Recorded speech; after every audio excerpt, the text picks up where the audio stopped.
చేస్తావు, వాక్యం వింటావు, తర్వాత మనతో పాటు ఎవరు వస్తారు తెలుసా? పరిశుద్ధాత్మ దేవుడు. నేనంట పరిశుద్ధాత్మ దేవుడు మనకి ఏం చేస్తారు తెలుసా? బోధించడం మొదలు పెట్టాలి. దేవుడికి ఒకసారి స్తోత్రాలు. మనం చేసేది మంచిదా కాదా? మనం చేసేది కరెక్టా కాదా? మనం చేసే వెళ్ళే మార్గాలు కరెక్టా కాదా? అందుకని మీరు చూడండి, అపోస్తలుడైన పౌలు గారు అంటారు, నేను పరిశుద్ధాత్మ చేత బోధించబడి పలానా ప్రాంతానికి వెళ్ళా, పలానా ప్రాంతానికి వెళ్ళా. నువ్వు పలానా ప్రాంతానికి వెళ్ళాలి, పలానా ప్రాంతాలు సువార్త చేయాలి, పలానా వాక్యం చెప్పాలి, పలానా జీవితం గొప్ప కార్యాలు చేయాలి, పలానా వారి అద్భుతాలు చేయాలి. ఇవన్నీ ఎవరు నేర్పిస్తారో తెలుసా?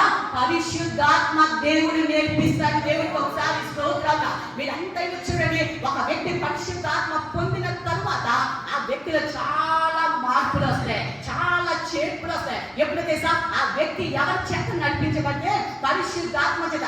అందుకని మూడోది, ఆ వ్యక్తి ఖచ్చితంగా ఏం పొందుకోలేదు